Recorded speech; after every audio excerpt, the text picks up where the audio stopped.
கேரளாவுக்கு போகாமலேயே ஓணம் வைப்ஸை எப்படி செலிப்ரேட் பண்ணலாம்னு பார்க்கலாமா? பாயாசத்துலேருந்து பூக்களம் வரைக்கும் இன்னைக்கு நம்ம ஓணம் செலிப்ரேஷன் வேற லெவலில் இருக்கும். மாபலி மன்னரையே அசர வைக்கிற அளவுக்கு ஒரு ஓணம் கொண்டாட்டம். வாங்க வீடியோக்குள்ளே போகலாம். ஓணம் பண்டிகை பெரும்பாலும் ஒற்றுமையை மட்டும்தான் போற்ற வகையில் இருக்குது. கேரள மக்கள் அனைவருமே இன்னைக்கு ஜாதி மத இன வேறுபாடு இல்லாமல் மகிழ்ச்சியோட வரவேற்கக்கூடிய ஒரு திருவிழா தான் ஓணம் பண்டிகை. ஆவணி மாதம் திருவோண நட்சத்திரத்தில் ஓணம் பண்டிகை கொண்டாடப்படுகிறது. மகாபலி சக்கரவர்த்தி தன் நாட்டுக்கு விஜயம் செய்வதாக நம்பிக்கை அந்த வரவேற்கக்கூடிய ஒரு நாள் தான் ஓணம் பண்டிகையை கொண்டாடுறாங்க. கேரள மக்களால் ரொம்ப சிறப்பாக கொண்டாடப்படக்கூடிய ஒரு பாரம்பரிய திருவிழா. இந்த நாட்களில் கேரளம் முழுசாக எல்லாருமே புது ட்ரெஸ் போட்டு பூக்கோளங்கள், விளையாட்டு போட்டிகள், பலகாரங்கள் இப்படி கொண்டாட்டம் களைகட்டும். கேரளா மட்டும் இல்லாமல் தென் தமிழக மாவட்டங்களிலும் ஓணம் பண்டிகை விமர்சையாக கொண்டாடப்படுகிறது. கேரளத்தை ஆட்சி செஞ்ச மகாபலி சக்கரவர்த்தி ராஜா அவர் அசுரகுலத்தில் பிறந்திருந்தாலும் மக்கள் கிட்ட ரொம்ப அளவு கடந்த அன்பு வச்சிருந்தாரு. தனது நாட்டை ரொம்ப சிறப்பான முறையில் ஆட்சி செஞ்சு வந்தார். இவருடைய ஆட்சியில் பசி, வறுமை, அநீதி இல்லாமல் மக்கள் ரொம்ப சந்தோஷமாகவும் மகிழ்ச்சியாகவும் வாழ்ந்து வராங்க. மகாபலி சக்கரவர்த்தியுடைய புகழ் இந்த உலகத்திலையும் பரவி இருக்குது. தர்மத்திலையும் சரி, கொடையிலையும் சரி சிறந்து விளங்கிய மகாபலி உலகையும் ஆட்சி செய்ய ஆரம்பிச்சாரு. இதனால்தான் அனைவருமே சிறந்தவர் அப்படிங்கிற அகந்தை மகாபலி சக்கரவர்த்திக்கு ஏற்பட்டு மகாபலியுடைய புகழை கண்டு தேவர்களும் பயப்பட ஆரம்பிச்சாங்க. இதையடுத்து தேவர்கள் மகாவிஷ்ணு கிட்ட போய் முறையிடுறாங்க. அந்த வேளையில மகாபலி சக்கரவர்த்தி தனது குரு பகவான் சுக்கராச்சாரியாரோட ஆசியோட மாபெரும் யாகம் ஒன்று நடத்துறாரு. யாகம் முடியும் போது யார் தானம் கேட்டாலும் மறக்காம கொடுக்கணும் அப்படிங்கிறது வழக்கம். அதன்படி மகாபலி சக்கரவர்த்தி நாட்டு மக்களுக்கு கேட்கக்கூடிய தானத்தை கொடுக்குறாரு. அச்சமயம் மகாவிஷ்ணு வாமன குள்ள வடிவ அவதாரம் எடுத்து யாகம் நடைபெற இடத்துக்கு வராங்க. வாமனரை பார்த்த மகாபலி சக்கரவர்த்தி அவர்கிட்ட என்ன தானம் வேணும்னு கேட்கிறாரு.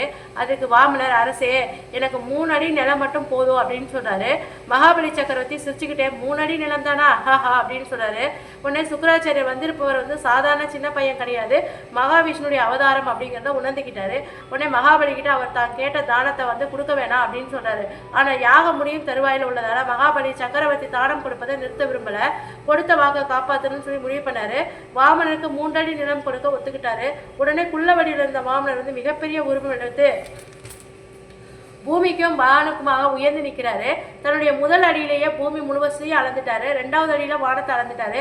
பிறகு 3வது அடியை எங்க வைக்கிறதுன்னு கேள்வி கேட்க மகாபலி சக்கரவர்த்தி தன்னுடைய தலையை தாழ்த்தி தனது தலையில வச்சுக்கோங்க அப்படின்னு சொல்றாரு. உடனே வாமனர் மகாபலி சக்கரவர்த்தியினுடைய தலையில தனது 3வது அடியை வைக்கிறாரு.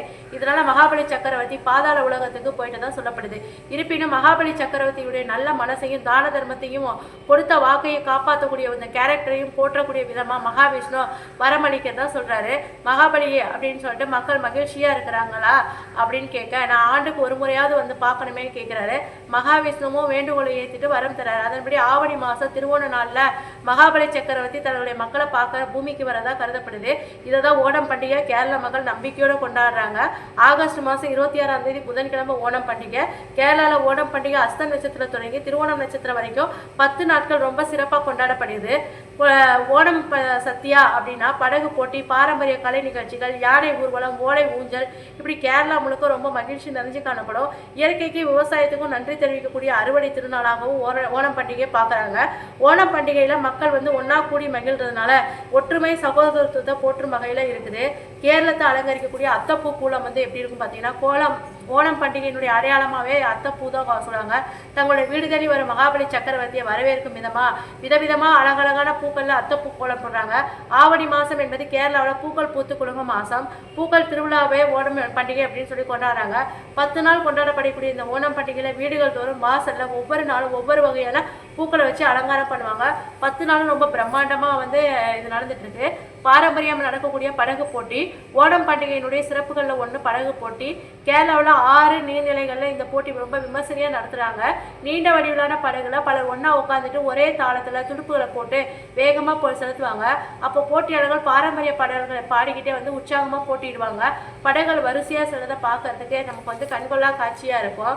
மணமணக்கும் ஓண சத்தியா அப்படின்னா, ஓண சத்தியா அப்படிங்கிறது ஓணம் பண்டிகையில் பரிமாறக்கூடிய பிரம்மாண்டமான சைவ விருந்து. ஓண நாளில் குடும்பத்தில் எல்லாரும் ஒன்றா சேர்ந்து வாழையில் பல வகையான உணவுகளை பரிமாறி சாப்பிடுவாங்க. 24லேருந்து 64 வகையான காய்கறிகள் உணவுகள் தயார் செய்யப்பட்டு கடவுளுக்கு படைக்கப்படும். அதை பின்னர் மற்றவங்களுக்கு பரிமாறம் செய்வாங்க. அரிசி சாதம், பருப்பு, சாம்பார், அவியல், பச்சடி, ரசம், மோர், புளிச்சோறு, செரி, ஊறுகாய், நெய், அப்பளம், பாயாசம் இந்த மாதிரி விதவிதமான பலகாரங்கள் வந்து ஓணம் சத்யாவில் இடம்பெறுகிறது. இதனுடைய சிறப்பு. ஓணம் பண்டிகையை பற்றி நீங்கள் நல்லா தெரிஞ்சுக்கிட்டீங்களா? உங்களுடைய கருத்துக்களை நம்மளுடைய கமெண்ட்டில் தெரியப்படுத்துங்க. நம்மளுடைய வீடியோவுக்கு ஒரு லைக் பண்ணிவிட்டு நாளைக்கு நம்ம வேறு ஒரு வீடியோ வந்து பார்க்கலாம்.